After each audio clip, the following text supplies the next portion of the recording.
আসসালামু আলাইকুম। অন্য মঞ্চের আলাপচারিতায় আপনাদের সকলকে আমন্ত্রণ জানাচ্ছি। তারপরে বাংলাদেশ আজকে যে বিশ্বকাপে খেলছে, বেশ কয়েকটি দেশকে হারাতে পারছে, এটাই তো সবচেয়ে বড় কথা। ক্রিকেট খেলছেন, কখনো মাঠে গেছেন, কখনো কখনই যে ব্যাটে বলে ঠিক মতো লাগবে আর ছক্কা হবে, এটা সবসময় সব অঙ্কে মেলে না। সেজন্য আমি কিন্তু আমাদের ছেলে পেলেতে কখনো হতাশা করি না। তাদেরকে আমি বলি আরো ভালো খেলো, আরো মনোযোগী হও, আরো প্র্যাকটিস করো। আইসিসি ১৬ ভোটের মধ্যে ১৫টি বিপক্ষে নিয়ে বলে দিল বাংলাদেশের দাবির পেছনে কোনো বাস্তব ভিত্তি নেই। অর্থাৎ বিশ্ব ক্রিকেটের নিয়ন্ত্রক সংস্থাটি পরিষ্কার করে বলে দিল যে তোমার ভয় তোমারই, আমরা তার ঔষধ খুঁজতে পারবো না। এই একটা ভোট পাওয়ার পেছনেও পাকিস্তানের কূটনৈতিক সহানুভূতি ছাড়া কোনো ক্রিকেটীয় যুক্তি কাজ করেনি। যদিও আমার মনে হয় পাকিস্তানের এটা একটা চাল, যে বাংলাদেশ যদি খেলতে না যায় তাহলে তার একটা প্রতিদ্বন্দ্বী কমলো। এত বড় কূটনৈতিক একঘরে হওয়ার অর্থ হলো বাংলাদেশের আগের সেই ভোট ব্যাংক বা সিম্প্যাথি কার্ড খেলতে পারছে না। আগে যে দেশগুলো অন্তত শুনতো, আজ তারাও চুপ, কারণ তারা বুঝে গেছে বাংলাদেশের কথা শুনে লাভ নেই। এখানে সিদ্ধান্ত নেয় রাজনৈতিক টেবিল, ক্রিকেট বোর্ড নয়। বাস্তবতা হলো বিশ্বকাপে না গেলে বাংলাদেশ যে টাকাটা হারালো তা শুধু আইসিসির পার্স নয়, স্পন্সর, ব্রডকাস্ট রাইট, টিকিট রাজস্ব, ট্যুর ফি, বিজ্ঞাপন সব মিলিয়ে কয়েক হাজার কোটি টাকার বাজেট ধুলোয় মিশে গেল। এই টাকার অঙ্কটা কেবল বিসিবির নয়, গ্রামের কোচিং একাডেমি, মহিলা ক্রিকেট, অনূর্ধ্ব-19 দল, জাতীয় লীগ সবখানে কাটছাট হতো। কারণ বিসিবির বাজেটই যদি ফাঁকা হয় তখন কাচি চলে সবার উপর দিয়ে। একজন পেস বোলার যে নতুন বল কিনতে পারবে না, একজন স্পিনার যে বিদেশি ক্যাম্পে যেতে পারবে না, সেই হিসেব কেউ রাখবে না। কিন্তু সেই হিসেবের বাইরে আরেকটা হিসাব আছে যেটা টাকায় মাপা যায় না, সেটা হচ্ছে ক্রিকেটারদের মনোবল। বিশ্বকাপে না খেলতে পারার এই দুঃখ কোনো ক্রিকেটার কখনো ভুলতে পারবে কি?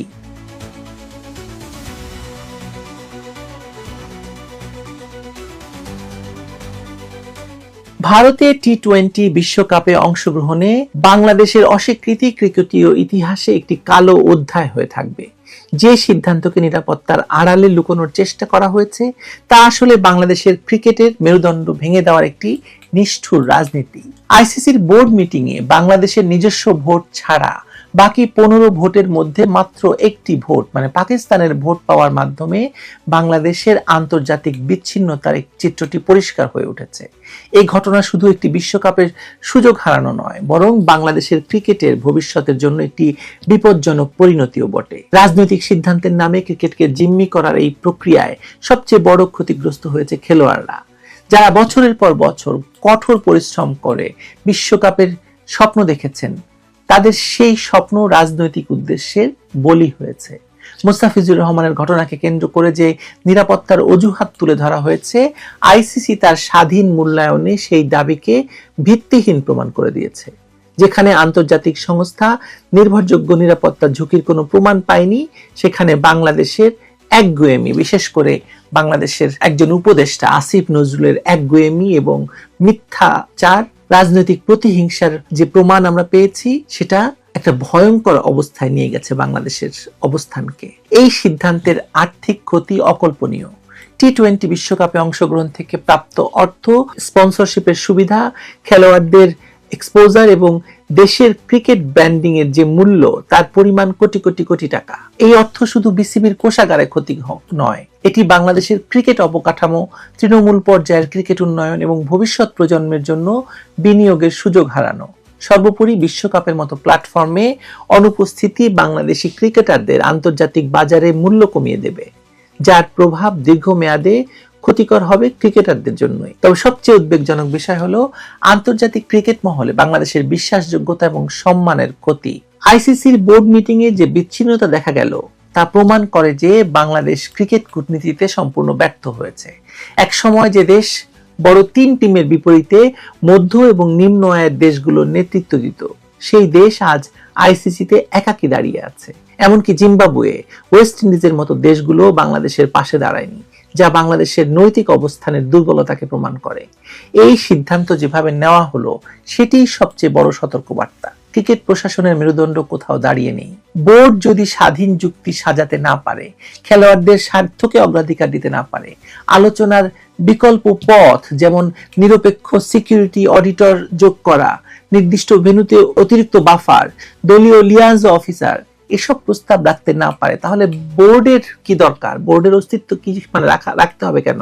এমনকি এখনো পরিস্থিতি আংশিক উদ্ধার করা যেত। ভারতের নিরাপত্তা পরিকল্পনায় যৌথ ওভারসাইট, ম্যাচ ডে প্রোটোকলে মানে আপগ্রেড, নির্দিষ্ট শর্তে অংশগ্রহণ, কিন্তু আমরা সে দরজাটিও বন্ধ করেছি একমাত্র এক ব্যক্তির একগুঁয়েমি এবং তার ভেতরে ভারত বিরোধী যে ভয়াবহ পাপ আছে লুকানো, সেই পাপের কারণে। যারা ভাবছেন দাঁতে দাঁত চেপে না যাওয়াটা একটা শক্ত বার্তা, তারা ভুলে যাচ্ছেন বার্তা কাকে দিলেন এবং তার বিনিময়ে কি হারালেন। চোরের সঙ্গে রাগ করে মাটিতে ভাত খাওয়া কেন ভাই? ভারত নিজ শক্তিতে, আইসিসি নিজ কাঠামোয় টিকে থাকবে ক্রিকেটে, কিন্তু বাংলাদেশের ক্রিকেটের ক্ষয় এখান থেকে শুরু হলো। আপনি লিখে রাখেন, প্রাইজ মানি নয়, র্যাঙ্কিং নয়, মূল ক্ষতি আত্মবিশ্বাস, বিশ্বাসযোগ্যতা এবং ভবিষ্যৎ সম্ভাবনার। ভারতে খেলতে না গেলে ক্ষতিটা নিশ্চয়ই ভারতের নয়, আইসিসির নয়, কোনো বিদেশি বোর্ডের নয়, ক্ষতি একমাত্র বাংলাদেশের, এর খেলোয়াড়, এর সমর্থক, এর বাজার, এর মর্যাদার। আমরা নিজেরাই নিজের মঞ্চ ভেঙে দিলাম। আলো থাকবে, ক্যামেরা চলবে, খেলা হবে, শুধু বাংলাদেশের জার্সিটাই থাকবে না, বাংলাদেশের জাতীয় সঙ্গীত গাওয়া হবে না। ইতিহাস এই শূন্যতাকে ব্যাখ্যা করবে কাপুরুষতা হিসাবে নয়, আরো কঠিন ভাষায় বলবে যে গর্ধব কত প্রকার এবং কত প্রকার কি কি হতে পারে তার প্রমাণ বাংলাদেশ দেখিয়ে দিয়েছে। মানে আগামী কয়েক বছর এই ভুল সিদ্ধান্তের সুদ সহ আসল মূল্য শোধ দিতে হবে মাঠে, বোর্ডরুমে, আর সবচেয়ে বেশি সমর্থকদের হৃদয়ে। এই সিদ্ধান্তের প্রভাব কেবল বর্তমানে সীমাবদ্ধ থাকবে না, ভবিষ্যতে অন্যান্য দ্বিপাক্ষিক সিরিজে ভারত বা অন্য দেশগুলো বাংলাদেশের সাথে খেলতে অনীহা প্রকাশ করবে, নিশ্চিতভাবেই করবে। আন্তর্জাতিক টুর্নামেন্ট আয়োজনের ক্ষেত্রেও বাংলাদেশের অগ্রাধিকার কমে যাবে। সবচেয়ে বড় কথা, তরুণ প্রজন্মের ক্রিকেটারদের মধ্যে হতাশা, নিরাশা তৈরি হবে, যারা দেখবে যে তাদের মেধা এবং পরিশ্রম এসব অরাজনৈতিক ব্যক্তিদের অসুয়া আর মানে ঘৃণিত ভারত বিরোধিতার স্বার্থে উৎসর্গ হয়ে যেতে পারে, বলি দেওয়া হতে পারে। বাংলাদেশ রাষ্ট্র হিসেবে সেটা বলি দিয়ে দিবে। বিসিবির অবস্থান যতই যৌক্তিক মনে হোক, বাস্তবতা হচ্ছে এই সিদ্ধান্তে ক্ষতিগ্রস্ত হয়েছে বাংলাদেশের ক্রিকেটই। যে খেলা দেশের মানুষের আবেগের সাথে জড়িত, যে খেলা জাতীয় পরিচয়ের একটি অংশ, সেই খেলাকে রাজনৈতিক হাতিয়ার হিসেবে ব্যবহার করার পরিণাম অত্যন্ত ভয়াবহ। ভারতে খেলতে না গেলে ক্ষতিটা সত্যি কার? উত্তরটা আসলে স্পষ্ট, ক্ষতিটা বাংলাদেশের ক্রিকেটের, বাংলাদেশের ক্রিকেটারদের এবং সর্বোপরি আমার আপনার মতো ক্রিকেট প্রেমীদেরই। আসিফ নজরুলের কাছে জিজ্ঞেস করুন এই ক্ষতিটা সে কেন করলো বাংলাদেশের।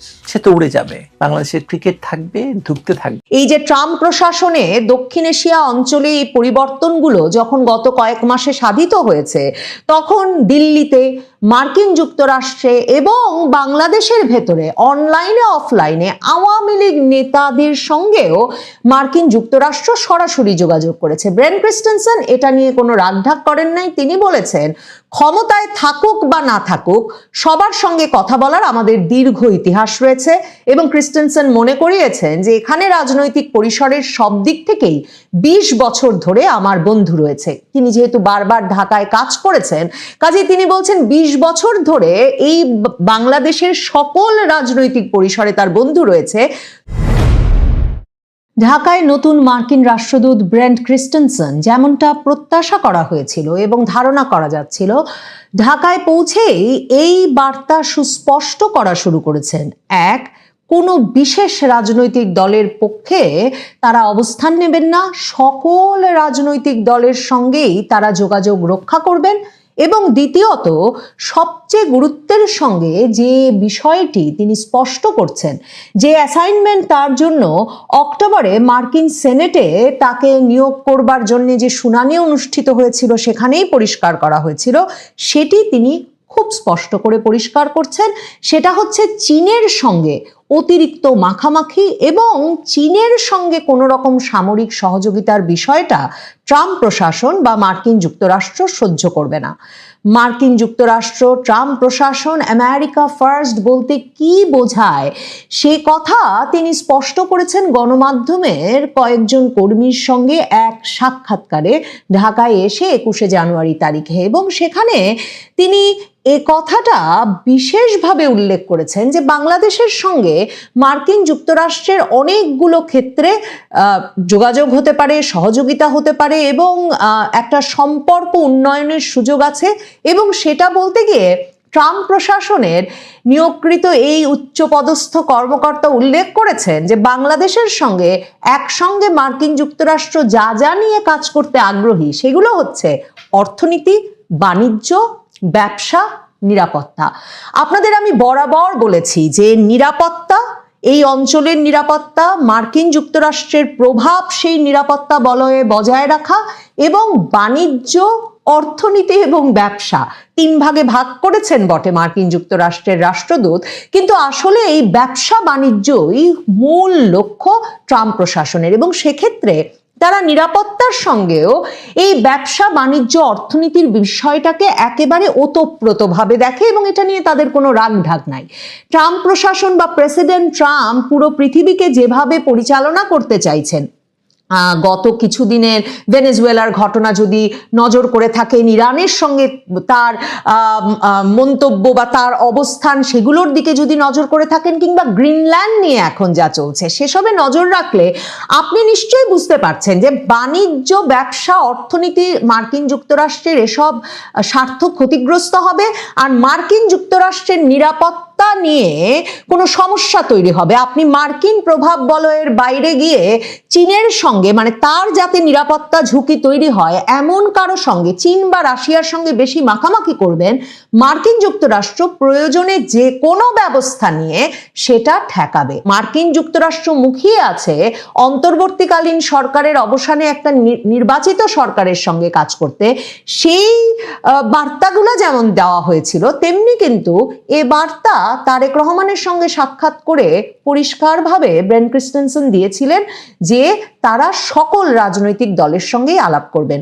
গণমাধ্যম কর্মীদের সঙ্গে যে সাক্ষাতে তিনি তার অবস্থান ব্যাখ্যা করতে সাংবাদিকদের ডেকেছিলেন, সেখানে তিনি স্পষ্ট করে বলেছেন যে তারা সকল রাজনৈতিক দলের সঙ্গে যোগাযোগ রাখতে আগ্রহী। বাংলাদেশে কে নির্বাচিত হবে, কে বাংলাদেশে পরবর্তী নির্বাচিত সরকার হিসেবে দায়িত্ব নেবে, এটা বাংলাদেশের জনগণের সার্বভৌম সিদ্ধান্ত, এবং এটা শুধুই বাংলাদেশের জনগণের সিদ্ধান্ত, তাতে অন্য কোনো দেশের কিছু বলার অধিকার নাই।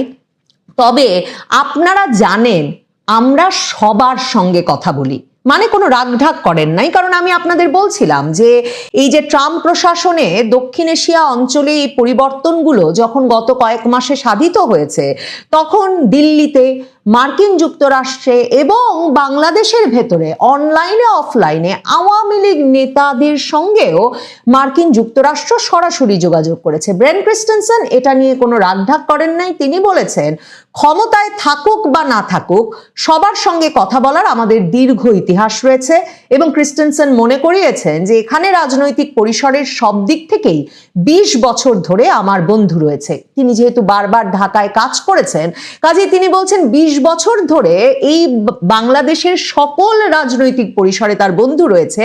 তবে আমরা অঙ্গীকারাবদ্ধ যে 12ই ফেব্রুয়ারি অনুষ্ঠেয় নির্বাচনে যেই জয়ী হোক না কেন তার সঙ্গেই আমরা কাজ করব।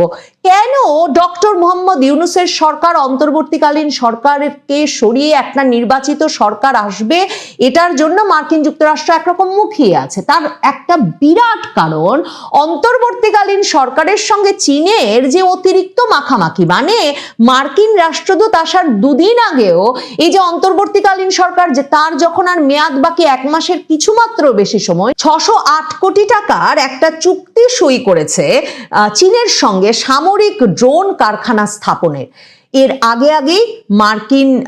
এর আগে পাকিস্তানে গেছে বাংলাদেশের বিমান বাহিনী প্রধান, সেটাও জানুয়ারি মাসেই বাংলাদেশের বিমান বাহিনী প্রধান সেখানে গিয়ে পাকিস্তান থেকে এক বহর এমন বিমান কেনবার একটা প্রতিশ্রুতি দিয়ে এসেছেন, JF-17 যুদ্ধ বিমান, যেই JF-17 পাকিস্তান এবং চীন মিলে যৌথ কারিগরি সহায়তায় তৈরি করে। এবং এর আগে বাংলাদেশের অন্তর্বর্তীকালীন সরকারের প্রধান উপদেষ্টার যিনি যিনি সশস্ত্র বাহিনীর principal staff officer lieutenant general Kamrul, তিনি গিয়ে চীনের থেকে 20টি যুদ্ধ বিমান কেনার একটা আলোচনা করে এসেছিলেন। অক্টোবরে ব্রেন্ট ক্রিস্টেনসেনের সঙ্গে যখন শুনানি অনুষ্ঠিত হয়েছিল মার্কিন সেনেটে, সেনেটররা তাকে প্রশ্ন করেছিলেন যে বাংলাদেশে যা চলছে, কমিউনিস্ট চীনের সঙ্গে সামরিক সহযোগিতা বৃদ্ধির যে ঝোঁক দেখা যাচ্ছে অন্তর্বর্তীকালীন সরকারের, তিনি এ বিষয়ে কি করবেন। ব্রেন্ট ক্রিস্টেনসেন অক্টোবর মাসেই বলে এসেছিলেন তিনি তারা অপেক্ষা করছেন বাংলাদেশে দ্রুত একটা নির্বাচিত সরকার আসবে, আর এসেই তিনি অন্তর্বর্তীকালীন সরকারকে বোঝাবেন যে একটা গুরুতর ঝুঁকি আছে চীনের সঙ্গে সম্পর্ক বৃদ্ধির, মার্কিন যুক্তরাষ্ট্রকে রুষ্ট করে। ঠিক এভাবেই তিনি ব্যাপারটা সাংবাদিকদের সামনে তুলে ধরেছেন ঢাকায় এসে, যে মার্কিন যুক্তরাষ্ট্রের সঙ্গে পরামর্শ ছাড়া সামরিক বাহিনী যদি তার সামরিক সক্ষমতা বৃদ্ধি করে, সামরিক কৌশলে চীনের মতো রাষ্ট্রের সঙ্গে তার সহযোগিতা বৃদ্ধি করে, তাহলে মার্কিন যুক্তরাষ্ট্র এটি ভালোভাবে দেখবে না। এবং সরাসরি সাংবাদিকদেরকে তিনি প্রশ্ন করেছেন যে আপনাদের মনে হয় সরকারের এমন ঝুঁকি নেওয়া উচিত? এখন ব্রেন্ট ক্রিস্টেনসেন সরাসরি বাংলাদেশ সেনাবাহিনীকে ধমকে দিয়েছেন। তিনি সংবাদ মাধ্যমকে জানিয়েছেন এবং নিশ্চিতভাবেই মনে করা যায়, বুঝতে অসুবিধা হয় না, এই ঘাঘু কূটনীতিক সংবাদ মাধ্যমকে ডেকে যে সেনাবাহিনীকে ধমকে দেওয়ার বিষয়টি সিদ্ধান্ত নিয়েছেন এবং সুনির্দিষ্টভাবে বলেছেন, তার কারণ হচ্ছে তারা দেখছেন যে ঘরের দরজা আটকে জাতীয় নিরাপত্তা উপদেষ্টা খলিলুর রহমানকে ওয়াশিংটনে নিয়ে কিংবা অন্তর্বর্তীকালীন সরকারের প্রধান উপদেষ্টার সঙ্গে যা বলা হচ্ছে সেটা তাদের একরকমের বলা যায় কানে প্রবেশ করছে না। কারণ এটা যেহেতু একটা অন্তর্বর্তীকালীন সরকার, তারা যথাসাধ্য তাদের ব্যক্তিগত এবং তাদেরকে ক্ষমতায় টিকিয়ে রাখতে পারে সেই গোষ্ঠীটিকে একরকমের খুশি করে যেতে চাইছে। তাই ব্রেন্ট ক্রিস্টেনসেন সাংবাদিকদের সামনে সরাসরি বলেছেন যে বাংলাদেশ সেনাবাহিনীর পেশাদার সামরিক শিক্ষায় সহায়তা দিতে শুধুমাত্র 15 লক্ষ মার্কিন ডলার যুক্তরাষ্ট্র প্রতি বছর খরচ করে। কাজেই যুক্তরাষ্ট্র প্রত্যাশা করে বাংলাদেশের সেনাবাহিনী, বিমান বাহিনী, নৌবাহিনী তারা যেখানে যা সামরিক কেনাকাটা করবে এবং যা কৌশল তারা তৈরি করবে সেটা নিশ্চিতভাবেই মার্কিন যুক্তরাষ্ট্রকে নিশ্চিন্ত রাখবে। তার মানে যেটা আপনাদেরকে বহুবার বলেছি যে মার্কিন যুক্তরাষ্ট্রের যে নিরাপত্তা অঞ্চল তারা ভাগ করেছে ট্রাম্প প্রশাসন, সেখানে ইন্দো প্যাসিফিক, ইন্দো প্রশান্ত মহাসাগরীয় অঞ্চলে পড়েছে বাংলাদেশ, ভারত, এবং সেখানে তারা ভারতকে মানে এই ইন্দো প্রশান্ত মহাসাগরীয় অঞ্চলে তাদের সবচেয়ে বড় মিত্র বলে মনে করে এবং চীনের থেকে ইন্দো প্রশান্ত মহাসাগরীয় অঞ্চলের দেশগুলোকে দূরে রাখাকে তারা তাদের সবচেয়ে বড় নিরাপত্তা কৌশল হিসেবে মনে করে। এই অন্তর্বর্তীকালীন সরকারের সময় যখন মার্কিন যুক্তরাষ্ট্রকে রুষ্ট করে বাংলাদেশ মানে চীনের সঙ্গে সামরিক সহযোগিতা বৃদ্ধিতে একেবারে উদ্বেল হয়ে উঠেছে, তখন বারবার বাংলাদেশের অ্যানালিস্টরা, পর্যবেক্ষকরা, বিশ্লেষকরা বলছিলেন যে শান্তিরক্ষা কার্যক্রমে মানে জাতিসংঘের শান্তিরক্ষা কার্যক্রমে বাংলাদেশের অবস্থান কি থাকবে, জাতিসংঘের ওপর অত্যন্ত প্রভাবশালী বলেই তাতে মার্কিন যুক্তরাষ্ট্রের এমন প্রভাব রয়েছে যে সেনাবাহিনীর বা সশস্ত্র বাহিনীর উচিত হচ্ছে কিনা মার্কিন যুক্তরাষ্ট্রকে খেপিয়ে চীনের সঙ্গে বন্ধুত্ব করা। ব্রেন্ট ক্রিস্টেনসেন পরিষ্কার করে বলেছেন যে সামরিক বাহিনীর আধুনিকায়ন পরিকল্পনা ও সক্ষমতা উন্নয়নে আমরা তাদের সঙ্গে কাজ করছি, বিশেষ করে শান্তিরক্ষা কার্যক্রমে তারা কিভাবে আরো বিস্তৃত ভূমিকা রাখতে পারে, পাশাপাশি দেশের আভ্যন্তরীণ নিরাপত্তা চাহিদা পূরণে কিভাবে কার্যকর হতে পারে, এগুলো সবসময় আমরা বাংলাদেশ সেনাবাহিনীর সঙ্গে কাজ করে এসেছি। আমরা সামরিক সরঞ্জাম কেনার বিভিন্ন সম্ভাবনা নিয়েও সহায়তা করেছি। কোনটি বাংলাদেশি বাহিনীর জন্য সবচেয়ে উপযোগী হতে পারে তা খতিয়ে দেখছি। মানে ব্রেন্ট ক্রিস্টেনসেন বলছেন মার্কিন যুক্তরাষ্ট্র মনে করেন কোনটা বাংলাদেশের জন্য ভালো, কোনটা বাংলাদেশের শান্তিরক্ষা মিশনে যাওয়ার জন্য ভালো, সেটা মার্কিন যুক্তরাষ্ট্র ঠিক করবে, সেটা চীন নয়। সেখানে তিনি বলছেন যে বাংলাদেশের বাজেট বাস্তবতা যেমন গুরুত্বপূর্ণ, তেমনি নতুন সক্ষমতা আত্মস্থ করার সক্ষমতাও বিবেচনায় রাখা হচ্ছে এবং তিনি বলেছেন যে এমনকি বাজেটের কথা বলে চীনের কাছে যাওয়ার উপায় নাই, কারণ মার্কিন যুক্তরাষ্ট্রই বাংলাদেশের মতো যেসব দেশের সশস্ত্র বাহিনীকে তারা এই মানে $15 লক্ষ শুধুমাত্র বছরে সামরিক প্রশিক্ষণ সহায়তায় দিয়ে থাকে, সেসব দেশগুলোর চাহিদা পূরণে যুক্তরাষ্ট্রের কাছে বিভিন্ন অপশন আছে এবং যুক্তরাষ্ট্রের নিজস্ব প্রতিরক্ষা ব্যবস্থা যেমন আছে, তারা প্রয়োজনে মিত্র দেশগুলোর কাছ থেকে কম মূল্যে সেসব সামরিক সহায়তা নিয়ে আসার ব্যবস্থাও করতে পারে। কিন্তু বাংলাদেশ সরকারের বা বাংলাদেশ সেনাবাহিনীর কিছুতেই উচিত হবে না এমন ঝুঁকি তৈরি করা যে ঝুঁকিতে মার্কিন যুক্তরাষ্ট্র রুষ্ট হয় আর চীন আরো কাছে আসতে পারে। এবং তিনি বলেছেন যুক্তরাষ্ট্রের কাছে যদি কোনো উপযুক্ত ব্যবস্থা না থাকে সেক্ষেত্রেও আমরা মিত্রদের সঙ্গে চাহিদা পূরণে যথাযথ সহায়তা করব। কিন্তু বটম লাইন হচ্ছে, মানে এটা মুখে তিনি উচ্চারণ করে বলেন নাই, বটম লাইন হচ্ছে চীনের সঙ্গে আর কোনো কেনাকাটা নয়। অন্তর্বর্তী সরকার সামরিক বাহিনীর ভেতরে যে পরিবর্তন আনার উদ্যোগ নিয়েছে, যেটা সামরিক বাহিনীর ভেতরে একরকম ছড়িয়ে পড়েছে, যেখানে প্রধান উপদেষ্টার দফতরের PSO principal staff officer lieutenant general কামরুলকে চিফ অফ জেনারেল স্টাফ করা হচ্ছে বাংলাদেশ সামরিক বাহিনীর, এবং লেফটেন্যান্ট জেনারেল ফাইজুর রহমানকে করা হচ্ছে প্রধান উপদেষ্টার প্রিন্সিপাল স্টাফ অফিসার। এবং সামরিক বাহিনীর ভেতরে এই খবর জোরদার যে পাকিস্তানের সঙ্গে তাদের একটা নিয়মিত কেনাকাটার সম্পর্ক, চীনের সঙ্গে ঘনিষ্ঠতায় ওয়াকারুজ্জামানের প্রভাব কমিয়ে সেনাবাহিনীর ভেতরে তাদেরকে ওই পদগুলোতে বসানোর একটা গুরুত্বপূর্ণ কারণ, এবং লেফটেন্যান্ট জেনারেল কামরুল হাসানকেই পরবর্তী সেনাপ্রধান হিসেবে নিয়োগ দেওয়া হবে। এই যে মার্কিন যুক্তরাষ্ট্রকে খেপিয়ে চীনের সঙ্গে অতিরিক্ত মাখামাখি, যার প্রতিক্রিয়ায় চীন আবার এখন বলেছে যে বাংলাদেশের মার্কিন রাষ্ট্রদূত চীনের সঙ্গে বন্ধুত্ব নষ্ট করতে বাংলাদেশকে যে পরামর্শ দিচ্ছেন সেটা দায়িত্বজ্ঞানহীন ও সম্পূর্ণ ভিত্তিহীন হচ্ছে। এই দুই পরাশক্তির একরকমের সরাসরি সামরিক লড়াইয়ে নিজেদেরকে ঠেলে দেওয়া সেনাপ্রধান ওয়াকারুজ্জামান বা সেনাবাহিনী, বিমান বাহিনী, নৌবাহিনীর জন্য কতটুকু যুক্তিসঙ্গত হচ্ছে, আর বাংলাদেশের সরকারের জন্যই বা সেটা কতটুকু যুক্তিসঙ্গত হচ্ছে, সেটা নিশ্চিতভাবেই প্রশ্ন সাপেক্ষ। তবে সম্ভবত এ কারণেই ব্রেন ক্রিস্টেনসন সহ পুরো মার্কিন প্রশাসন বাংলাদেশে দ্রুত একটা নির্বাচিত সরকার চায়, কারণ তারা বুঝতে পারছে অন্তর্বর্তীকালীন সরকারের ক্ষমতায় থাকা আর সামরিক কেনাকাটার মাধ্যমে একটা বিশেষ গোষ্ঠীর বিভিন্ন সুবিধা পাওয়া ছাড়া আর কোনো কিছুতেই তেমন মনোযোগ নেই।